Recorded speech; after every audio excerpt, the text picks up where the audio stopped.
اعوذ باللہ من الشیطان الرجیم بسم اللہ الرحمن الرحیم الحمد للہ حمدا کثیرا طیبا مبارکا فیہ کما یحب ربنا ویرضا یا رب لک الحمد کما ینبغی لجلال وجہک وعظیم سلطانک اشہد ان لا الہ الا اللہ وحدہ لا شریک لہ الہا واحدا احدا صمدا لم يتخذ صاحبۃ ولا ولدا ولم يكن له كفوا احد اللهم صل على محمد كلما ذكره الذاكرون وصل على محمد كلما غفل عن ذكره الغافلون رب يسر ولا تعسر وتمم بالخير رب اشرح لي صدري ويسر لي امري واحلل عقدة من لساني يفقهوا قولي رب زدنی علما کثیرا نافعا حسبنا اللہ ونعم الوکیل نعم المولا ونعم النصیر لا حول ولا قوة الا باللہ العلی العظیم وما توفیقی الا باللہ علیہ توکلت والیہ انیب سبحانک لا علم لنا الا ما علمتنا انک انت العلیم الحکیم بسم اللہ الرحمن الرحیم۔ آج ہم پڑھیں گے سورۃ البقرہ کا رکوع نمبر 4۔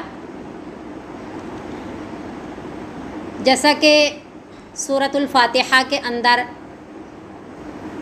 اہدنا الصراط المستقیم کے ذریعے اللہ رب العزت سے ہم نے صراط مستقیم مانگا، بلکہ یہ دعا ہی اللہ نے سکھائی، کیونکہ ہم اپنے بارے میں بہتر نہیں سمجھ سکتے، جو اللہ رب العزت ہمارے لیے بہتر سمجھتے جانتے ہیں، تو اس لیے یہ دعا بھی سورۃ الفاتحہ کے ذریعے اللہ نے ہی ہمیں سکھائی، اہدنا الصراط المستقیم، کہ اللہ ہمیں سیدھے راستے کی ہدایت فرما دیجئے۔ تو صراط الذین انعمت علیہم کے ذریعے ہم نے مانگا تھا کہ اے اللہ، جن لوگوں پہ آپ نے انعام کیا وہ راستہ ہمیں دکھا دیجئے، اور جو لوگ جن پہ آپ کا غضب نازل ہوا اور جو گمراہ ہوئے ان کا راستہ نہ دکھائیے گا۔ تو پھر اللہ رب العزت نے یہ کتاب ہمیں دے کر کے سورۃ البقرہ کے شروع میں ہی فرما دیا کہ ذالک الکتاب لا ریب فیہ، یہ ایسی کتاب ہے کہ اس میں کسی قسم کا کوئی شک نہیں ہے، ھدی للمتقین، متقین کے لیے ہدایت کا ذریعہ ہے۔ تو پھر اللہ رب العزت نے 3 جماعتوں کا تذکرہ فرمایا۔ سب سے پہلے جو ایمان والے ہیں، متقین لوگ ہیں، ان کی صفات بتا کر کے اللہ رب العزت نے اولئک هم المفلحون کے ذریعے ان کے بارے میں بتا دیا کہ اصل کامیاب لوگ یہی ہیں۔ پھر 2 آیات میں اللہ رب العزت نے جو کفار ہیں ان کا تذکرہ فرمایا کہ چاہے آپ انہیں ہدایت کریں یا ڈرائیں یا نہ ڈرائیں، یہ ایمان نہیں لگائیں گے، ان پہ مہر لگ چکی ہے، اور انجام بد بھی بتا دیا کہ ان کے لیے بہت بڑا عذاب ہے۔ پھر 13 آیات میں اللہ رب العزت نے منافقین کا تذکرہ فرمایا، جو ایک خطرناک قسم کی جماعت ہے، جن کا ظاہر و باطن یکساں نہیں ہے، اندر سے کفار کے ساتھ، باہر سے ایمان والوں کے ساتھ، جن سے بچنا انتہائی مشکل ہے، ان کا اللہ رب العزت نے تذکرہ فرمایا۔ پھر اللہ رب العزت نے یا ایھا الناس اگلے رکوع کے اندر ساری انسانیت کو خطاب کیا، چاہے وہ منافقین ہیں، مومنین ہیں، یا کافر لوگ ہیں، کہ تم اللہ رب العزت کی عبادت کرو تاکہ تم متقی ہو جاؤ۔ پھر اللہ رب العزت نے اپنے انعامات کا تذکرہ شروع فرمایا کہ میں نے کس کس طرح کی تمہارے پہ نعمتیں کی۔ سب سے پہلے عالم اصغر کا تذکرہ کیا کہ تمہیں پیدا کیا۔ پھر اللہ رب العزت نے زمین و آسمان کا تذکرہ فرمایا، بارش کا تذکرہ فرمایا، بارش کے ذریعے جو زمین سے نباتات اگتے ہیں ان کا تذکرہ فرمایا۔ پھر قرآن کا اللہ رب العزت نے تذکرہ فرمایا کہ کیسی کتاب تمہیں دے دی، اور اسی کے اندر اللہ رب العزت نے نبی صلی اللہ علیہ وسلم کا رسالت کا تذکرہ بھی فرما دیا۔ پھر اللہ رب العزت نے اس رکوع کے اندر گویا کہ نعمتوں کا تذکرہ کیا، کیونکہ جب بندہ محسن کے احسانات کو دیکھتا ہے تو بات ماننا آسان ہو جاتا ہے۔ تو اللہ رب العزت نے پہلے ظاہری نعمتوں کا تذکرہ فرمایا، کیونکہ نعمتوں کی 2 قسمیں، ایک سوری نعمتیں، ایک معنوی نعمتیں۔ سوری نعمتیں جو ظاہر نظر آ رہی ہیں، کھانا پینا، روپیہ پیسہ، مال جائیداد، ہر چیز جو ظاہر میں نظر آ رہی ہے، یہ سوری نعمتیں ہیں۔ پہلے رکوع کے اندر یعنی یا ایھا الناس کے ذریعے خطاب فرما کر کے اللہ رب العزت نے ان نعمتوں کا تذکرہ فرمایا۔ آگے اس رکوع کے اندر جو آج ہم پڑھ رہے ہیں، وَإِذْ قَالَ رَبُّكَ لِلْمَلَائِكَةِ إِنِّي جَاعِلٌ فِي الْأَرْضِ خَلِيفَةً، اس میں اللہ رب العزت معنوی نعمتوں کا تذکرہ فرما رہے ہیں۔ معنوی نعمتیں کیا ہوتی ہیں؟ عزت، آبرو، علم، مسرت، یہ چیزیں جو مانوی حیثیت رکھتی ہیں نا وہ مانوی نعمتیں ہوتی ہیں. تو اللہ رب العزت اس رکوع کے اندر انسان کو یہ بتانا چاہ رہے ہیں کہ دیکھیں تمہیں میں نے ظاہری نعمتیں بھی دی ہیں اور مانوی نعمتیں کہ کس طرح آپ کو اللہ رب العزت نے حضرت آدم علیہ السلام کو پیدا فرما کر کے اللہ رب العزت نے انہیں علم کی دولت دی. اس علم کی دولت کی وجہ سے جو پہلے مخلوقات تھیں، شیاطین تھے، فرشتے جو معصوم لا یعصون اللہ ما امرہم ویفعلون ما یؤمرون، وہ نافرمانی کرتے ہی نہیں ہیں. اللہ جو انہیں حکم دیتے ہیں وہ وہی کرتے ہیں. یہ لوگ موجود تھے. فرشتوں نے خود کہا کہ ہم تسبیح بیان کرتے ہیں، ہم آپ کی تعریف کرتے ہیں اور مخلوق کی ضرورت نہیں ہے. تو انسان کو اللہ رب العزت نے پیدا فرما کر کے ان ساری مخلوقات پہ فوقیت کس کی بنیاد پہ دی؟ علم کی بنیاد پہ. تو علم ایک مانوی نعمت ہے، اللہ نے وہ بھی تمہیں عطا فرمائی. پھر مسجود الملائکہ بنا کر کے عزت عطا فرما دی کہ اللہ رب العزت نے ابو البشر حضرت آدم علیہ السلام کو پیدا فرما کے سب سے سجدہ کروا دیا. تو یہ عزت بھی تمہاری قسمت میں آئی. دیکھیں مانوی نعمتیں بھی کس طرح. اور پھر اولاد آدم ہونے کا شرف تمہیں نصیب فرما کر کے تمہیں ایک اللہ رب العزت نے عزت فخر عطا فرمایا کہ تم اشرف المخلوقات ہو. تو یہاں اس رکوع کے اندر اللہ رب العزت مانوی نعمتیں بیان فرما رہے ہیں. تو یہاں حضرت آدم علیہ السلام کا قصہ ہے کہ اکثر سوال یہی ہوتا ہے کہ انسان کی ابتدا کیسے ہوئی. تو اس کا اس رکوع کے اندر تذکرہ ہے کہ انسان کی ابتدا کیسے ہوئی. بسم اللہ الرحمن الرحیم.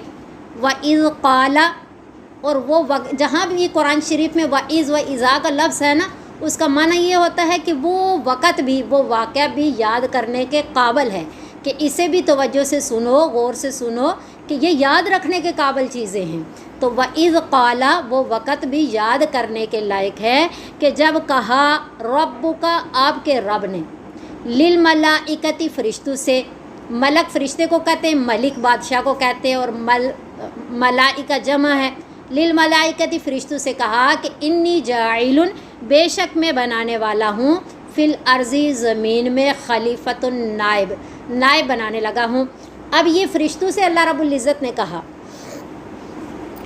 قالوا، انہوں نے آگے سے جواب دیا، اتجعلوا، کیا بنائیں گے اے اللہ آپ، فیہا، اس زمین میں، من، ایسے شخص کو، یفسدو، ایسے لوگوں کو جو فساد کرے، فیہا، اس زمین کے اندر، ویسفک الدماء، اور خون بہائے، ونحن، اور ہم، نسبح، تسبیح بیان کرتے ہیں، بحمدک، آپ کی تعریف کے ساتھ، ونقدس لک، اور آپ کی پاکی بیان کرتے ہیں، آپ کی تقدیس بیان کرتے ہیں اے اللہ. تو قالا، اللہ رب العزت نے جواب دیا، اللہ نے فرمایا کہ انی، بے شک میں، عالم، زیادہ جانتا ہوں، ما، ایسی چیزوں کو، لا تعلمون، جن کو تم نہیں جانتے. تو اب اس آیت کے اندر چند چیزیں سمجھنے والی ہیں. سب سے پہلی بات یہ ہے کہ حضرت آدم علیہ السلام کی تخلیق اللہ رب العزت نے فرمانا چاہی تو فرشتوں سے کیوں پوچھا، یعنی یہ فرشتوں سے پوچھنے کی مصلحت کیا تھی. تو مصلحتوں کو تو خیر اللہ ہی جانتے ہیں، لیکن ظاہری مصلحت یہ تھی کہ پہلی بات کہ مشورہ تو تب لیا جاتا ہے، یعنی مشورے والی اگر کہا جائے، مشورے والی بات، تو مشورہ دو باتوں کی بنیاد پہ لیا جاتا ہے. ایک مشورہ اس لیے لیا جاتا ہے کہ اپنی علم و بصیرت پہ اطمینان نہ ہو کہ مجھے اتنی سمجھ نہیں ہے، کسی دوسرے سے مشورہ لیا جائے تاکہ بات زیادہ کھل کر کے سامنے آ جائے. تو اللہ تعالیٰ کے لیے ایسا بھی نہیں ہے، سارے علوم اللہ تعالیٰ کے ہی پاس ہیں، اللہ علیم ہے. اور دوسرا یہ ہوتا ہے کہ حقوق یکساں ہوں تو تب مشورہ لیا جاتا ہے کہ آپ کا بھی اسی طرح حق ہے جس طرح میرا حق ہے، تو اس طرح آپ بھی مشورہ دیجئے کہ یہ کام کس طرح کرنا چاہیے. تو اللہ تعالیٰ کے حقوق اور فرشتوں کے مساوی نہیں ہیں، کیونکہ لا یسأل عما یفعل وهم یسألون، اللہ تعالیٰ سے کوئی پوچھ ہی نہیں سکتا کسی مسئلے میں بھی. تو پتہ چلا کہ ایسی بات تو نہیں تھی کہ مشورہ لینا ضروری تھا، لیکن مشورے کی صورت ضرور رکھی گئی. مشورے کی صورت اس لیے رکھی گئی کہ ایک تو مشورہ کی سنت جاری کرنی تھی، جیسے نبی صلی اللہ علیہ وسلم کو بھی اللہ رب العزت نے قرآن شریف میں صحابہ سے مشورہ لینے کو فرمایا. اس لیے فرمایا کہ حالانکہ نبی صلی اللہ علیہ وسلم سید الانبیاء ہیں، اللہ رب العزت وحی کے ذریعے نبی صلی اللہ علیہ وسلم کو ہر بات سے باخبر فرما دیتے تھے، ہر بات کی حقیقت بتا دیتے تھے، لیکن پھر بھی صحابہ سے مشورہ لینے کو کہا تاکہ یہ سنت جاری ہو۔ تو یہاں بھی ایک مشورے کی صورت رکھی گئی، اور نبی صلی اللہ علیہ وسلم کو جو حکم دیا گیا وہ بھی مشورے کی سنت کو جاری کرنے کے لیے۔ ایک بات، دوسری بات یہ ہے کہ فرشتوں کے ذہن میں یہ تھا کہ جیسے حضرت ابن عباس رضی اللہ تعالیٰ عنہ کی روایت ہے کہ وہ کہتے تھے فرشتے کہ لن یخلق اللہ خلقا اکرم علیہ منا ولا اعلم، کہ اللہ رب العزت ہمارے بعد یعنی کسی ایسی مخلوق کو پیدا نہیں کریں گے جو ہمارے سے افضل ہو یا ہمارے سے عالم ہو، زیادہ جاننے والی ہو، زیادہ فضیلت والی ہو۔ لن یخلق اللہ خلقا اکرم علیہ منا ولا عالم، حضرت ابن عباس رضی اللہ تعالیٰ عنہ کی روایت ہے۔ تو اس لیے ایک تو صورت مشورے کی رکھی گئی، دوسرا فرشتوں کے ذہن سے یہ بات جو تھی وہ ختم کرنے کے لیے کہ اللہ رب العزت جب چاہیں جس مخلوق کو پیدا فرمائیں، اللہ رب العزت کی مصلحتوں تک کوئی بھی نہیں پہنچ سکتا۔ تو اللہ رب العزت نے ان کے سامنے یہ بات رکھی کہ میں پیدا کرنے لگا ہوں۔ پھر جو یہاں فرشتوں نے جیسا کہ یہ بات کہی کہ نحن نسبح بحمدک ونقدس لک، کہ ہم آپ کی تسبیح بیان کرتے ہیں، ہم اے اللہ آپ کی تقدیس بیان کرتے ہیں، یہ کس لیے فرمائی؟ تو یہ جو فرشتوں نے بات کی نہ ہی یہ اعتراض تھا اور نہ ہی یہ استحقاق تھا، یعنی نہ اللہ تعالیٰ پہ نعوذ باللہ اعتراض کر رہے ہیں، نہ اپنا حق جتا رہے ہیں کہ ہمیں آپ یہ دیں، بلکہ ایک نیازمندانہ انداز تھا کہ اللہ رب العزت نے، جیسا یہاں ایک سوال یہ بھی پیدا ہوا ہے کہ فرشتوں کو کیسے پتہ چلا کہ یہ کیا نام ہے خون ریزی کریں گے، فتنہ و فساد کریں گے؟ تو جمہور محققین کے نزدیک وہ فرماتے ہیں کہ اللہ رب العزت نے فرشتوں کو پہلے بتا دیا تھا کہ میں ایسی مخلوق پیدا کروں گا جو فتنہ و فساد کریں گے۔ تو فرشتوں نے آگے سے جو بات یہ کہی وہ اس لیے کہی کہ اے اللہ ایسی مخلوق نہ پیدا کرنا کہ جو آپ کے حکم کے خلاف ورزی کریں گے، پھر آپ کو تکلیف پہنچے گی، ہم آپ کی تسبیح و تحدید کرتے ہیں، یعنی ایک نیازمندانہ انداز میں کہ جو اتنا فتنہ و فساد کریں، خون برپا کریں، خون ریزی کریں، فتنہ و فساد برپا کریں، آپ کو تکلیف پہنچے، آپ کے حکم کے خلاف ورزی کریں، تو ایسا نہ ہو اے اللہ۔ اگر آپ ایک نائب پیدا کرنا چاہ رہے ہیں تو وہ ذمہ داری ہمیں ہی سونپ دیں، ہم انشاءاللہ احسن طریقے سے یہ ذمہ داری نبھائیں گے۔ انہوں نے ایک نیازمندانہ انداز سے پھر فرمایا۔ تو پھر اللہ رب العزت نے ایک حاکمانہ انداز میں پہلا انداز اللہ کا قرآن شریف میں اکثر آپ دیکھیں گے اللہ رب العزت جب کوئی بات فرماتے ہیں تو دو انداز اپناتے ہیں۔ پہلے حاکمانہ کہ میں حاکم ہوں، میں جس طرح کا حکم دوں میری مرضی، دوسرا حکیمانہ کہ پھر سمجھا بھی دیتے ہیں کہ یہ اس لیے کیا ہے۔ تو اللہ رب العزت نے یہاں بھی دونوں انداز رکھے، پہلے حاکمانہ رکھا، حاکمانہ انداز میں کہا کہ انی اعلم ما لا تعلمون، میں جو جانتا ہوں تم نہیں جانتے، میری مصلحتوں تک کوئی نہیں پہنچ سکتا، میں سمجھتا ہوں کہ کس لیے میں ان کو پیدا کر رہا ہوں۔ یہ حاکمانہ انداز ہے اللہ تعالیٰ کا۔ پھر اللہ رب العزت نے ایک صورت بنائی جس کے ذریعے فرشتوں کو خود ہی اس بات کی سمجھ آ جائے کہ واقعی ہم ایسا نہیں کر سکتے، جس کی وجہ سے اللہ رب العزت یہ مخلوق پیدا فرما رہے ہیں۔ اللہ فرما رہے ہیں وَعَلَّمَ آدَمَ الْأَسْمَاءَ، سکھائے آدم علیہ السلام کو نام کلھا، ہر چیز کے، ثُمَّ عَرَضَهُمْ، پھر پیش کیا ان کو علی الملائکۃ، فرشتوں پہ، یعنی حضرت آدم علیہ السلام کو اللہ رب العزت نے ہر چیز کے نام، یعنی کائنات کے اندر جتنی بھی چیزیں ہیں نا ان کے نام بھی، ان کے خواص بھی، ان کے آثار بھی اللہ رب العزت نے سکھا دیے کہ مثلا آگ ہے، آگ کی خاصیت کیا ہے، آگ جلاتی ہے، تو یہ ساری چیزیں یعنی چیزوں کے نام بھی اللہ رب العزت نے بتائے اور چیزوں کی خاصیتیں بھی بتائی اور ان کے آثار بھی حضرت آدم علیہ السلام کو بتا دیے، پھر ان کو فرشتوں پہ پیش کیا۔ عرض کس کو کہتے پیش کرنے کو؟ فقالا، تو پھر اللہ رب العزت نے فرمایا انبئونی باسماء ہؤلاء، آپ مجھے خبر دے دیجئے ان چیز، انبئونی خبر دے دیجئے مجھے باسماء ہؤلاء، ان ساری چیزوں کے نام کی، ان کنتم صادقین، اگر تم اپنے دعوے میں سچے ہو، تم یہ کہہ رہے ہو کہ ہم یہ ڈیوٹی دے سکتے ہیں، اگر تم یہ ڈیوٹی دے سکتے ہو تو پھر تو آپ ان چیزوں کے نام بتاؤ کیونکہ یہ ڈیوٹی دینے کے لیے ان چیزوں کے نام اور ان کے خاصیت، ان کے آثار سب کا معلوم ہونا ضروری ہے۔ مثلاً یہ ہے کہ آپ تو کھاتے پیتے نہیں ہو، اور دنیا میں تو کسی کو بھوک لگے گی، وہ دعویٰ پیش کرے گا کہ مجھے بھوک لگی ہے، میں اتنی تکلیف میں ہوں۔ آپ اس تکلیف کو کیسے محسوس کرو گے؟ آپ نہیں سمجھ سکو گے نا، کیونکہ آپ کے اندر تو یہ چیز ہی نہیں ہے، آپ کھاتے پیتے نہیں ہو تو اس کو سمجھ بھی نہیں سکو گے۔ تو پتہ چلا کہ اللہ رب العزت نے یہ خود ان کے سامنے بات کھول دی تاکہ انہیں خود ہی پتہ چل جائے، وہ خود ہی اس چیز کا اعتراف کر لے کہ ہم یہ ڈیوٹی نہیں دے سکتے۔ اللہ آپ کی مصلحتیں ہیں، آپ ہی اس چیز کو جان سکتے ہیں کہ جس چیز کے لیے جس کو پیدا فرماتے ہیں وہی اس کی ڈیوٹی احسن طریقے سے نبھا سکتا ہے، ہم نہیں کر سکتے اللہ۔ پھر انہوں نے خود اس چیز کا اعتراف کیا، قالو انہوں نے کہا سبحانک،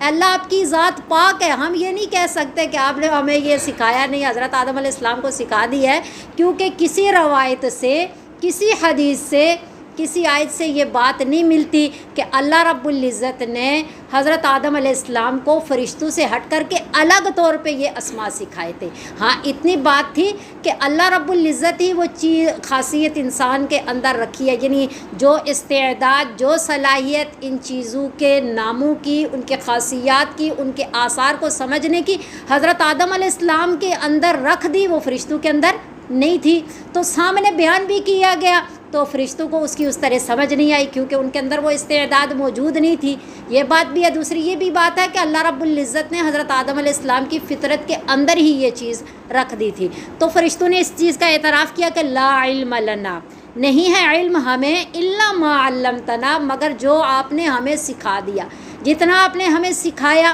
اتنا ہی ہمیں اس چیز کی سمجھ ہے۔ انک انت العلیم الحکیم، اے اللہ بے شک آپ جاننے والے، حکمت والے ہیں، آپ ہی جانتے ہیں کہ کس کو کے اندر کس چیز کی استعداد رکھنی چاہیے اور کس کے اندر وہ استعداد موجود ہے وہ اس ڈیوٹی کو نبھا سکتا ہے، اور کس کے اندر وہ استعداد موجود ہی نہیں ہے وہ ڈیوٹی نہیں نبھا سکتا۔ ہم نے جو کہا تھا نیازمندانہ انداز میں کہا تھا، اے اللہ ہم یہ ڈیوٹی نہیں دے سکتے، انہوں نے اعتراف کر لیا۔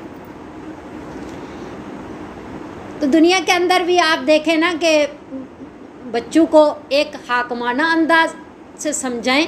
تو انہیں شاید اس طرح سمجھ نہ آئے کہ ہمارے پہ سختی ہو رہی ہے۔ پھر ایک حکیمانہ انداز بھی، اللہ کا بھی یہ طریقہ ہے، اللہ کی بھی یہ سنت ہے، حاکمانہ اور حکیمانہ انداز دونوں رکھتے ہیں۔ بچوں میں بھی آپ یہ دیکھیں گے کہ اگر ہم صرف حاکمانہ انداز رکھیں گے تب بھی وہ بگڑ جائیں گے، حکیمانہ انداز رکھیں گے تب بھی وہ بگڑ جائیں گے۔ یعنی حاکمانہ انداز بھی رکھیں کہ ہم آپ کے بڑے ہیں، ٹھیک ہے، ہم پہ آپ کی ذمہ داری ہے، ہم جیسا کہتے ہیں ویسا آپ سمجھ نہیں سکتے، لیکن پھر حکیمانہ انداز بھی رکھیں کہ وہ صورت انہیں سمجھائیں کہ ہم آپ کے لیے ایسا کر کیوں رہے، تاکہ وہ اپنی زبان سے اس چیز کا اعتراف کریں گے تو اس بات پہ عمل اچھے طریقے سے کر سکیں گے۔ ورنہ صرف ہم ان پہ ایک حکم سونپیں گے نا، یعنی زبردستی یوں سمجھیں ٹھونسیں گے نا، تو پھر وہ اس پہ عمل نہیں کر پائیں گے۔ تو ہمیں اللہ تعالیٰ کے یہ کلام پاک سے، اللہ تعالیٰ کی سنت سے یہ بات ملتی ہے کہ حاکمانہ اور حکیمانہ دونوں انداز ہوتے ہیں تو وہ بڑے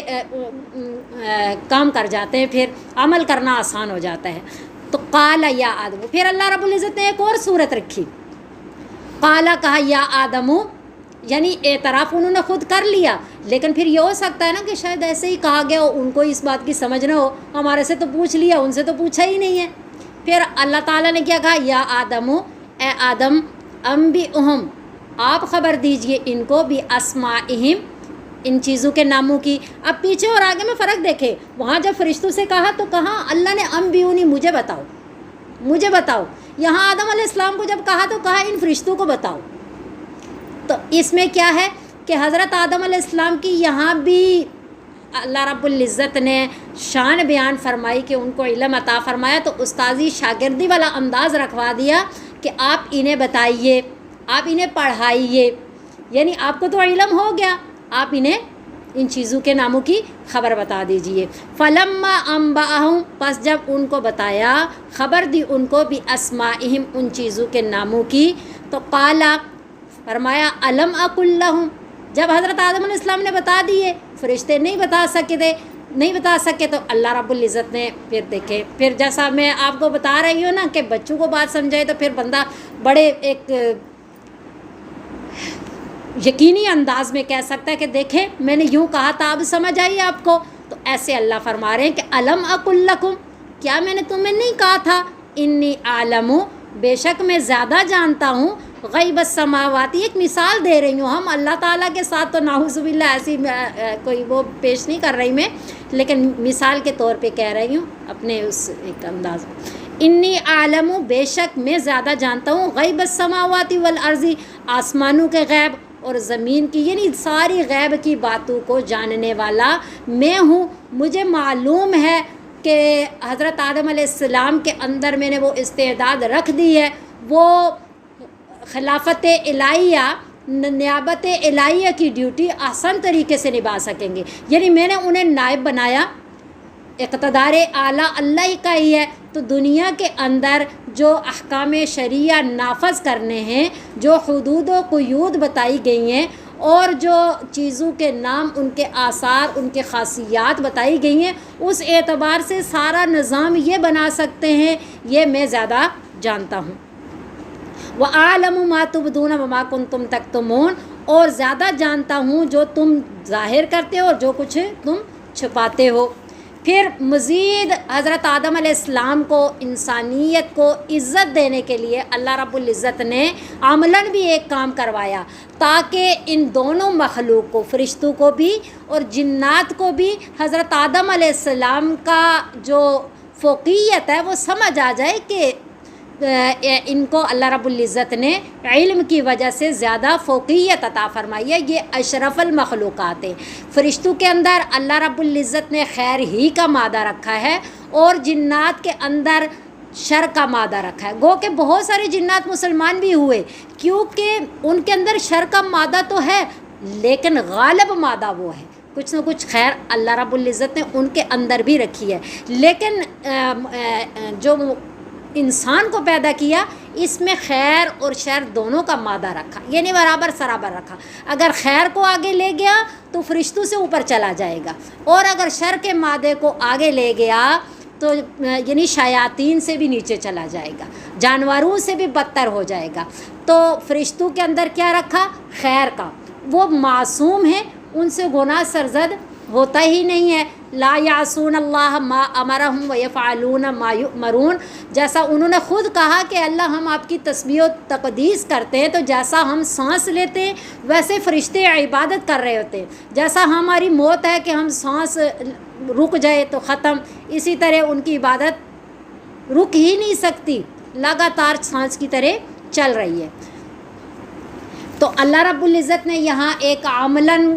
کام کروایا جس سے حضرت آدم علیہ السلام کی فوقیت مزید ظاہر ہو، کہ جو چیز اللہ رب العزت نے فرشتوں اور جنات کو دونوں کو عطا کی، ان کو ملا کر کے اللہ رب العزت نے انسانیت کو اکیلے عطا فرمائی، یعنی یہ شرف انسان کو ملا کہ سب کا جو علم ہے اس سے بڑھ کر کے اللہ رب العزت نے علم انسانیت کو عطا فرمایا، حضرت آدم علیہ السلام کو عطا فرمایا اور ان کے ذریعے انسانوں کو عطا فرمایا۔ تو یہ عملاً ایک کام کروایا اللہ رب العزت نے، یعنی ان کو مسجود الملائکہ بنا دیا۔ تو اس کا تذکرہ ہے وَإِذْ قُلْنَا، اور وہ وقت بھی یاد کرنے کے قابل ہے کہ جب ہم نے کہا للملائکتی، فرشتوں سے، کہ اسجدوا، سجدہ کرو، لآدم، حضرت آدم علیہ السلام کو، تو فسجدوا، فا بتا رہی ہے کہ فوراً وہ سجدے میں گر پڑے سارے کے سارے، کیونکہ ایک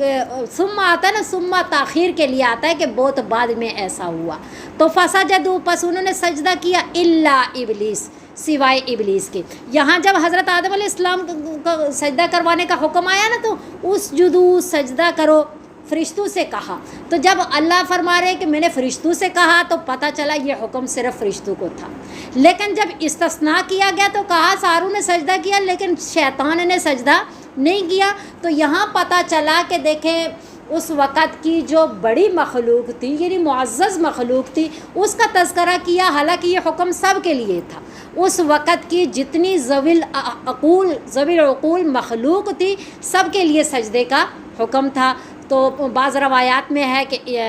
جنات کو اور فرشتوں کو حکم تھا، اور بعض روایات میں ہے کہ اس وقت کی جتنی بھی ذوی العقول مخلوق تھی سب کو یہ حکم تھا، کیونکہ الا ابلیس جب اللہ رب العزت نے فرمایا تو پتہ چلا صرف فرشتوں کو حکم نہیں دیا، جیسا قرآن میں بہت زیادہ ایسے خطاب مردوں کو ہی کیا گیا، عورتیں بیچ میں خود ہی شامل ہو گئی، تو جو معزز مخلوق تھی ان کا تذکرہ کیا تو باقی مخلوقات خود بیچ میں آ گئیں، کیونکہ الا ابلیس، اگر صرف فرشتوں کو حکم ہوتا تو اللہ یوں نہ فرماتے الا ابلیس نے، کیونکہ تو پھر تو اس کو حکم ہی نہیں تھا، اس کی تو کوئی غلطی ہی نہیں ہے، تو پتہ چلا حکم ان کے لیے بھی تھا، فرشتہ تذکرہ صرف فرشتوں کو کیا، فرشتوں کا کیا، الا ابلیس سوائے ابلیس، اس نے سجدہ نہیں کیا۔ کیوں نہیں کیا؟ اللہ خود فرما رہے ابا، اس نے انکار کیا، واستکبر، اور اس نے تکبر کیا، تکبر والا رویہ اختیار کیا، وکانا، اور ہو گیا من الکافرین، کافروں میں سے۔ اب یہاں ایک سوال یہ پیدا ہوتا ہے، پہلی بات سمجھنے والی، کہ سجدے کا انکار کرنے سے کیا وہ کافر ہو گیا؟ کیونکہ اگر کسی چیز کو نہ کریں تو بندہ دیکھیں ایک بندہ بھی نماز نہیں پڑھتا، دوسرا بھی نماز نہیں پڑھتا، اور تیسرا بھی نماز نہیں پڑھتا، اب تینوں میں فرق ہے، ایک بندہ نماز نہیں پڑھتا تو وہ نماز کا منکر ہے کہ نماز ہے ہی نہیں، تو وہ کیا ہے؟ کافر۔ عمل ایک ہی ہے کہ میں نے نہیں پڑھ رہا، تینوں کا کام ایک جیسا ہے، لیکن پیچھے دیکھیں گے کہ پیچھے نظریہ کیا ہے، پیچھے نیت کیا ہے۔ ایک بندہ بھی نماز نہیں پڑھ رہا تو اس سے پوچھے بھائی نماز کیوں نہیں پڑھ رہے، تو وہ کہتا ہے نماز ہے ہی نہیں، نماز کا منکر ہے، تو اس کو کیا کہیں گے؟ کافر۔ تو ایک جان بوجھ کر کے نماز نہیں پڑھ رہا، جان بوجھ کر کے نماز پڑھ سکتا ہے، کوئی پریشانی کچھ بھی نہیں ہے، جان بوجھ کر کے نماز نہیں پڑھ رہا لیکن نماز کا منکر نہیں ہے، تو اس کو فاسق و فاجر کہہ سکتے ہیں، کافر نہیں کہہ سکتے۔ ایک بندہ ہے جس نے نماز نہیں، تھکاوٹ ہے، کوشش کر رہا ہے، نیند کا غلبہ ہے، سو گیا ہے، نماز نہیں پڑھ سکا، وہ بھی تارک صلاح ہے، یہ بھی تارک صلاح ہے، یہ بھی تارک صلاح ہے، اس نے بھی نماز چھوڑی، اس نے بھی نماز چھوڑی، اس نے بھی نماز چھوڑی، لیکن سب کا پیچھے نظریہ اور نیت ایک نہیں ہے۔ ایک کہتا ہے نماز ہے ہی نہیں، اس کو ہم کافر بولیں گے، ایک کہتا ہے نماز ہے لیکن جان بوجھ کر کے تارک بنا ہوا ہے، اس کو فاسق و فاجر کہہ سکتے ہیں، اس کو ہم نہ کافر کہہ سکتے ہیں نہ فاسق و فاجر کہہ سکتے ہیں کہ یہ صرف اس سے گناہ ہو گیا ہے، یہ اس کی تلافی قضا کی صورت میں اس کی ادائیگی کر لے گا۔ تو یہ بات ہے کہ اب یہاں پہ اس نے کہا کہ میں نے سجدہ نہیں کرنا، اب صرف سجدے کا انکار نہیں ہے، یہاں پیچھے بات کیا ہے، پیچھے اس کا معارضہ ہے، پیچھے اس کا مقابلہ ہے کہ بات کہنے والے اللہ ہیں، اللہ کو یہ مقابلہ کر رہا ہے، معارضہ کر رہا ہے کہ یا اللہ میں نے نہیں کرنا، میں نے نہیں کرنا، تو یہاں پھر اس وجہ سے خود اللہ فرما رہے ہیں وَكَانَ مِنَ الْكَافِرِينَ، وہ کافروں میں سے ہو گیا۔ ایک بات، دوسری بات یہ ہے کہ اس کو طاؤس الملائکہ کہتے تھے، طاؤس الملائکہ، کیونکہ اس کے اندر علم و معرفت موجود تھی۔ ہم پڑھتے سنتے آئے ہیں آج تک کہ شیطان نے اتنی عبادت کی کہ اتنی عبادت ہم سوچ بھی نہیں سکتے، چپے چپے پہ عبادت کی ہے، تو اب یہ کیسا ہوا کہ اس سے اتنا بڑا کام ہو گیا؟ ہاں، کیونکہ اس کی اتنی عبادت موجود تھی، جن ہونے کے باوجود بھی یہ اس کو شرف نصیب ہو گیا تھا کہ اس کو طاؤس الملائکہ کہتے تھے، یعنی اس کا نام کیا تھا؟ جیسے جبرائیل، اسرائیل، اور کیا ہے بڑے چار فرشتے، اسرافیل، میکائیل، تو اس کا نام کیا تھا؟ عزازیل۔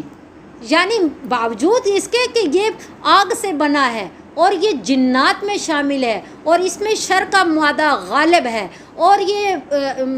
کیا نام ہے، اپنی عبادت کی وجہ سے، علم و معرفت کی وجہ سے اتنے اونچے درجے پہ پہنچ گیا کہ طاؤس الملائکہ کا اسے لقب مل گیا، لیکن پھر اتنا ایسا کام کر بیٹھا کہ یہ گمراہ ہو گیا، اور اللہ رب العزت کی اتنی ناراضگی کا کہ اللہ نے اسی وقت دھتکارا کہ یہاں سے نکل جاؤ اور تم کافر ہو اور ہمیشہ کے لیے مردود ہو۔ اللہ رب العزت نے ایسے خطابات سے اسے وہ کیا کہ بہت سی قرآنی آیات میں ہم پڑھیں گے ایسے ایسے الفاظ اللہ رب العزت نے ناراضگی کے بیان فرمائی. تو ایسا کیوں ہوا؟ اب مفسرین حضرات جو ہمارے بزرگان دین ہیں وہ بیان فرماتے ہیں کہ ایک بات تو یہ ہے کہ اس کے اندر تھی حب جاہ. حب جاہ اپنی ذات کی محبت ہوتی ہے کہ جیسا ہم قرآن شریف کی آیت میں پڑھیں گے نا، خلقتنی من نار و خلقتہ من طین، اے اللہ میں سجدہ اس لیے نہیں کرتا کہ آپ نے مجھے آگ سے پیدا کیا اور اس کو مٹی سے پیدا کیا ہے. یعنی اس کو حب جاہ تھی اس کے اندر کہ آپ نے مجھے آگ سے پیدا کیا ہے اور آگ زیادہ فوقیت رکھتی ہے بنسبت مٹی کے، اس لیے میں سجدہ نہیں کرتا. تو یہ حب جاہ کی وجہ سے وہ غرور میں مبتلا ہو گیا، جیسے خود اللہ فرما رہے ہیں وَاسْتَكْبَرَ، اس نے تکبر کیا کہ میں بڑا ہوں، میری فوقیت ہے، تو اس لیے اس نے سجدے سے انکار کیا.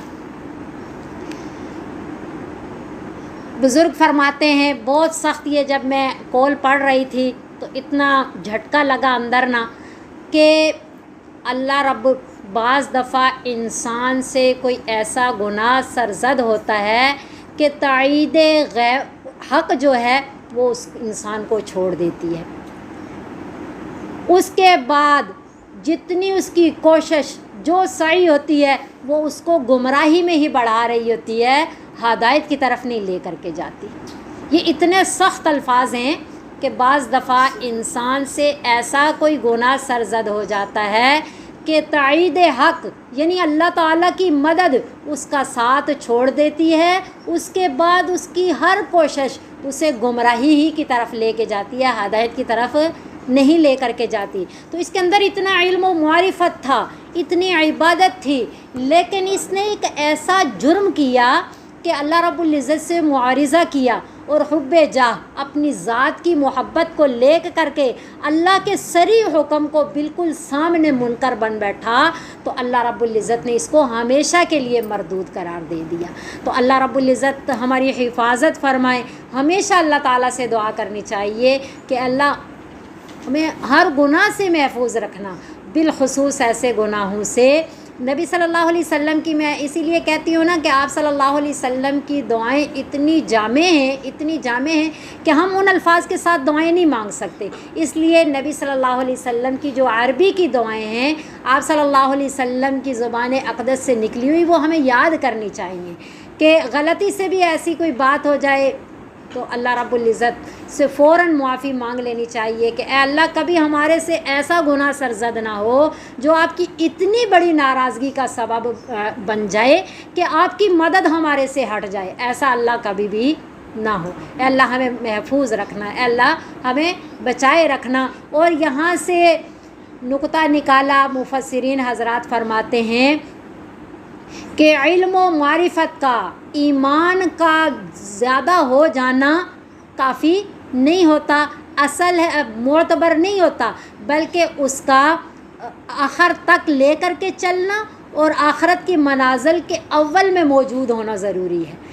اللہ رب العزت قرآن شریف میں فرما رہے ہیں فَمَنْ جَاءَ بِالْحَسَنَةِ فَلَهُ عَشْرُ أَمْثَالِهَا، جو نیکی کو لے کر کے آیا اس کو 10 گنا ملے گا. یعنی ہر عمل کا ہم پڑھتے ہیں نا احادیث مبارکہ میں بھی 10 گنا ثواب ملتا ہے، پھر جتنا اخلاص ہوتا ہے 70 گنا، پھر 700 گنا تک بات آتی ہے کہ اللہ رب العزت ایک نیکی پہ اجر عطا فرماتے ہیں. لیکن کیا اجر کا مل جانا کافی نہیں ہے، اجر کو سنبھالے رکھنا ضروری ہے، کیونکہ اللہ فرما رہے فمن جاء بالحسنۃ، جو نیکی کو لے کر کے آیا، جس نے نیکی کمائی نہیں، جو نیکی کو پہنچا گیا میدان حشر تک، اس کو 10 گنا ملے گا. تو اللہ ہر ایسے گناہ سے محفوظ فرمائے جو ہماری نیکیوں کو کھا ڈالے. اللہ ہمیں محفوظ رکھے. بہرحال ہم پڑھ رہے تھے